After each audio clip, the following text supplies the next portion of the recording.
Assalamualaikum warahmatullahi wabarakatuh. Halo semuanya, selamat pagi, selamat siang, selamat sore, dan selamat malam teman-teman. Oke, kali ini saya akan melanjutkan tes wawasan kebangsaan BUMN part keempatnya ya teman-teman. Ditunggu saja part-part selanjutnya. Oke, kita langsung masuk ke soalnya ya.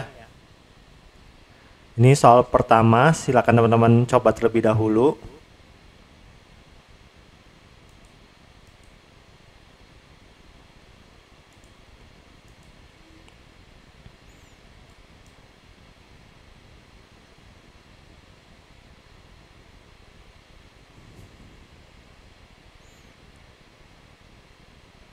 Di sini istilah Pancasila menurut sejarahnya diambil dari apakah pembukaan UUD 1945, Batang Tubuh UUD 1945, Piagam Jakarta, Kitab Sutta Soma, atau Kitab Negara Kertagama.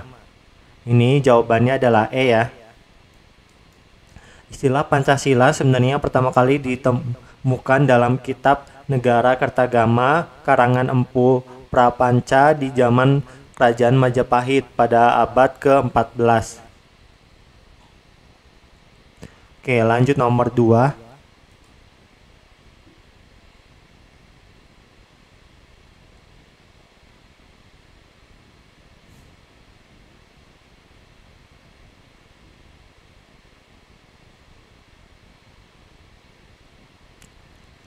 Sumpah Pemuda merupakan bentuk kesepakatan masyarakat Indonesia untuk mengikat diri dalam satu ikatan kebangsaan.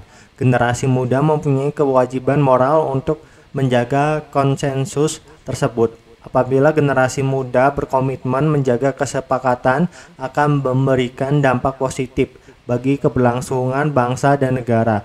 Dampak negatif yang bisa timbul apabila kita tidak mengimplementasikan nilai-nilai Sumpah Pemuda yaitu apakah hilangnya kewajiban moral generasi penerus, melemahnya rasa persatuan dan kesatuan bangsa, melemahnya ikatan nasionalisme antar warga masyarakat, melemahnya rasa hormat pada orang yang lebih tua, atau lunturnya ikatan persaudaraan. Ini jawabannya adalah B ya. Inti nilai-nilai Sumpah Pemuda ialah penguatan persatuan dan kesatuan, sehingga jika nilai-nilai Sumpah Pemuda tidak diimplementasikan oleh generasi muda, maka rasa persatuan dan kesatuan akan melemah.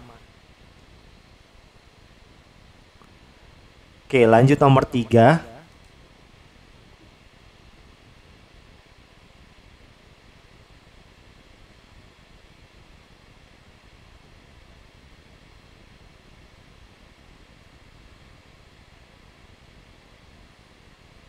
Di masyarakat yang multikultur, keberadaan orang atau kelompok yang latar belakangnya berbeda-beda merupakan hal yang biasa terjadi.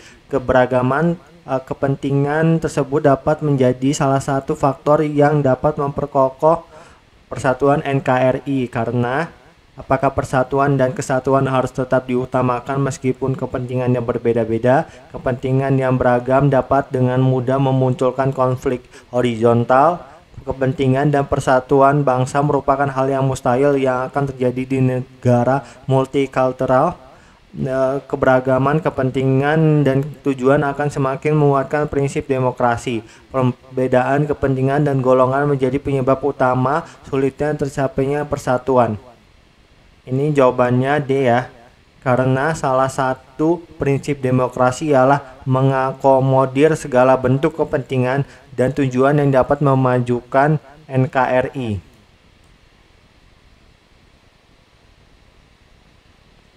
Oke, lanjut nomor 4.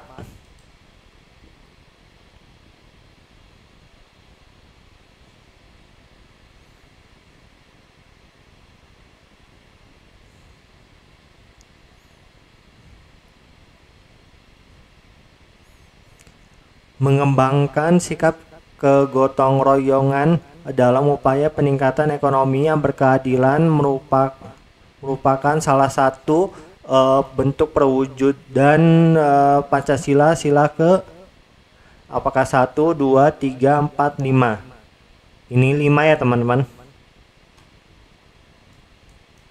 mengembangkan sikap kegotong royongan dalam upaya peningkatan ekonomi yang berkeadilan untuk perwujudan Pancasila sila kelima ya. Oke, lanjut nomor 5.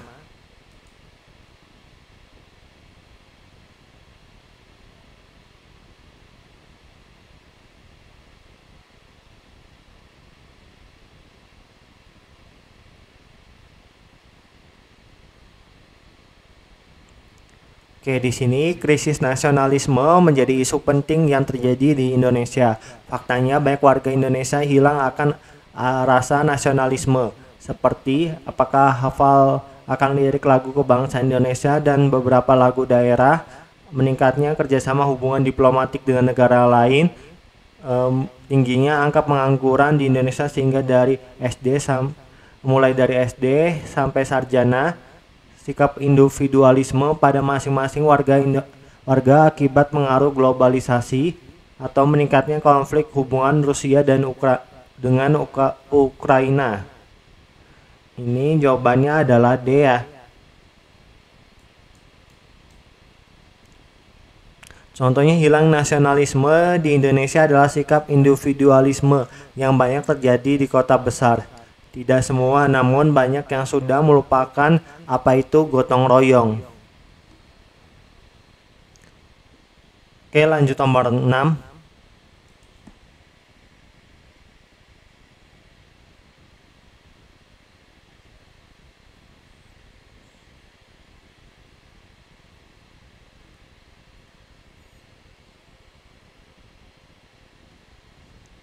Di sini pendidikan dan kebudayaan adalah salah satu bidang yang penting yang dijelaskan pada pasal 31 dan pasal 32 UUD 45.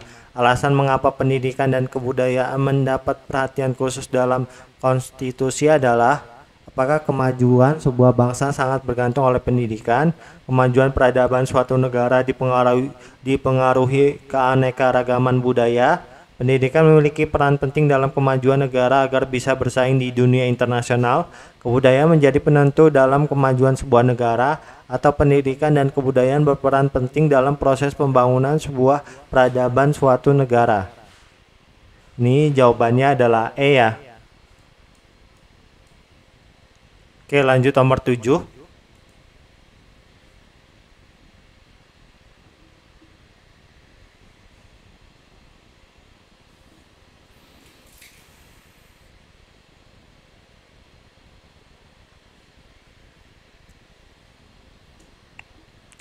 Oke, salah satu hak manusia adalah hak untuk memiliki keyakinan terhadap Tuhan Yang Maha Kuasa. Oleh sebab itu, negara memiliki kewajiban untuk mengatur hak tersebut ke dalam konstitusi, sebagaimana pada pasal 29 ayat 2 UU yang memberikan penegasan bahwa negara menjamin kemerdekaan dalam menganut keyakinan dan beribadah sesuai keyakinannya. Dengan demikian, setiap warga negara berhak untuk apakah mendirikan tempat ibadah dimanapun, memilih untuk menjadi penganut ateisme, mengikuti ibadah penganut agama lain untuk menjaga toleransi, menjalankan ibadah dengan rasa aman dan nyaman, memaksa orang lain untuk mengikuti agama yang dianut. Ini jawabannya adalah D ya. Bunyi pasal 29 ayat 2 adalah negara menjamin kemerdekaan tiap-tiap penduduk untuk memeluk agamanya masing-masing dan beribadat menurut agamanya dan kepercayaannya itu. Oke, lanjut nomor 8.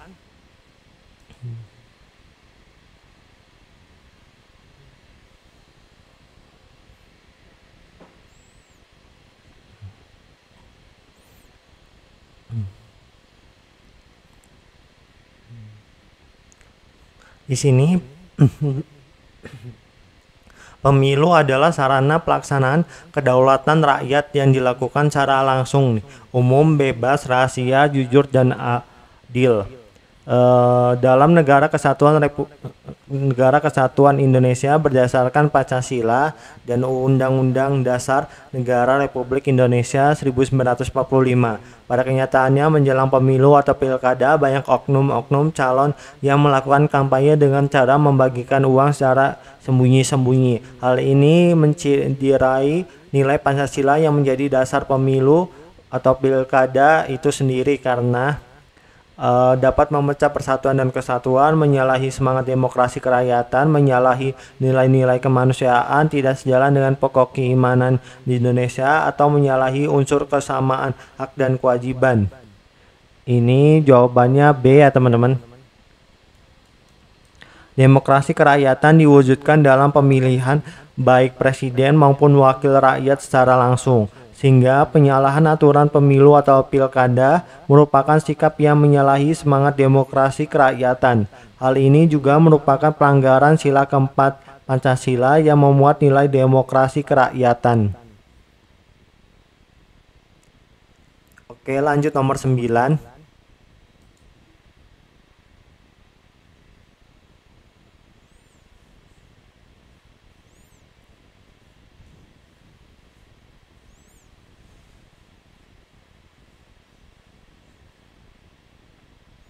Di sini Pancasila dimulai ketika sidang pertama BPUPKI atau Badan Penyelidik Usaha Persiapan Kemerdekaan Indonesia, dan kemudian akhirnya disahkan oleh PPKI, yang mana Pancasila tersebut terdiri atas 5 sila nih.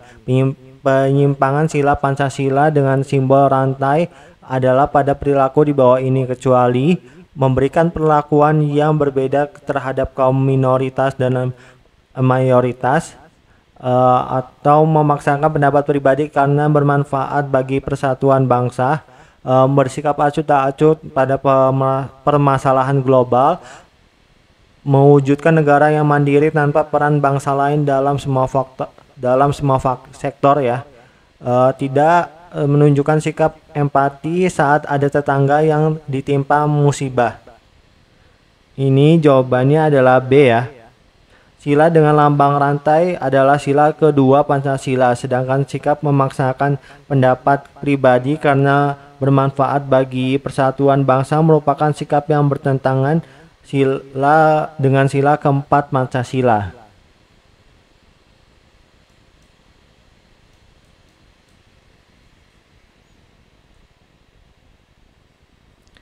Oke, lanjut nomor 10.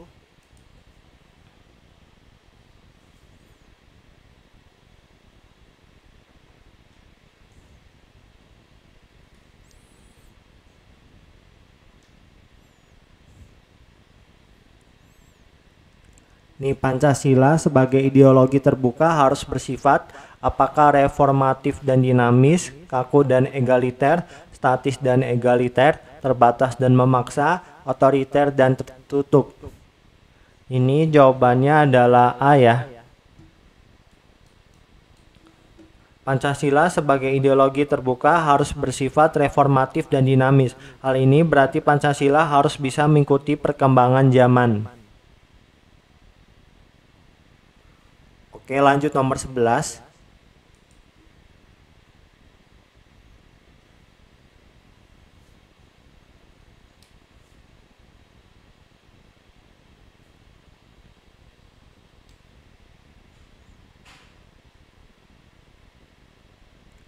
Pernyataan berikut benar mengenai Pancasila sebagai ideologi terbuka, kecuali apakah berasal dari masyarakat, sangat menjunjung tinggi hak asasi manusia, dapat menyesuaikan diri seiring perkembangan zaman, masyarakat memiliki kebebasan yang terbatas, berlakunya sistem hukum yang memadai. Ini jawabannya D ya, karena D itu ciri dari ideologi tertutup ya. Kalau ideologi terbuka, ciri-cirinya itu berasal dari masyarakat, sangat menjunjung tinggi hak asasi manusia, dapat menyesuaikan diri seiring perkembangan kemajuan zaman, berlakunya sistem hukum yang memadai. Oke, lanjut nomor 12.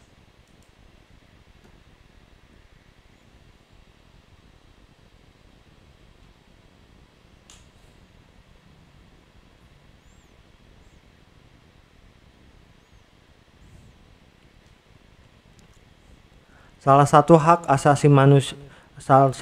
manusia adalah hak kodrati, berupa keyakinan terhadap Tuhan Yang Maha Kuasa. Oleh sebab itu, negara memiliki kewajiban untuk mengatur hak tersebut ke dalam konstitusi, sebagaimana pada pasal 29 ayat 2 Undang-Undang Republik Indonesia yang memberikan penegasan bahwa negara menjamin kemerdekaan dalam menganut keyakinan dan beribadah sesuai keyakinannya. Berikut ini adalah contoh penerapan pasal 29 ayat 2 yang bisa dilakukan pemerintah ya, adalah memberikan kebebasan untuk memilih agama dan tidak memilih agama atau ateis. Itu bukan ya, karena nggak boleh ateis. Membuat kegiatan keagamaan secara rutin, menjadikan hari besar agama menjadi hari libur nasional, memberikan sanksi kepada orang yang tidak menjalankan ibadah sesuai keyakinan, mengajak anggota pemerintah untuk menjadi contoh dengan taat beribadah. Ini jawabannya adalah C ya. Karena sebab penetapan hari besar keagamaan menjadi hari libur nasional adalah tugas pemerintah. Oke, lanjut nomor 13.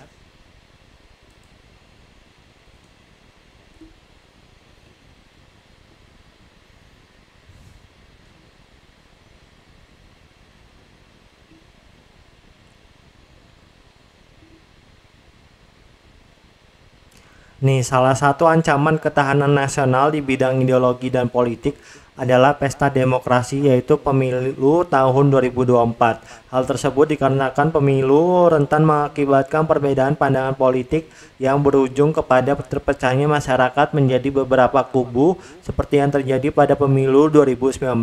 Sikap yang tepat untuk menanggapi hal tersebut adalah apakah menolak politik uang saat pemilu, menghargai perbedaan pandangan politik dan hasil pemilihan, tidak memilih agar terhindar dari konflik, memilih sesuai hati nurani, atau menjadi anggota partai politik untuk memajukan bangsa dan negara. Ini jawabannya adalah B ya.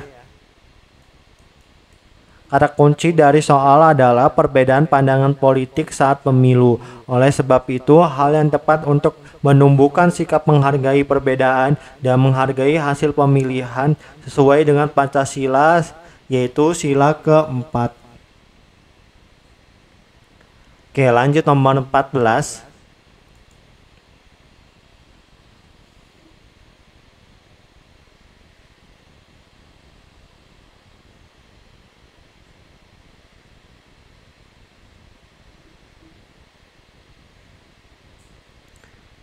Oke, di sini bila presiden dan wakil presiden mangkat dalam waktu bersamaan, maka tugas kenegaraan digantikan oleh apakah ketua MPR, menteri dalam negeri, menteri luar negeri, menteri pertahanan, atau menteri luar negeri, atau menteri pertahanan. Ini sesuai dengan pasal 8 ayat 3 UUD 1945, jika presiden dan wakil presiden mangkat diberhentikan atau tidak dapat melakukan kewajibannya dalam masa jabatan secara bersamaan, pelaksana tugas kepresidenan adalah menteri luar negeri, menteri dalam negeri, dan menteri pertahanan secara bersama-sama. C ya jawabannya. Oke, ini soal nomor 15. Silakan jawab di kolom komentar ya teman-teman. Oke, sekian dulu video kali ini. Ditunggu saja part-part berikutnya ya. Oke, terima kasih.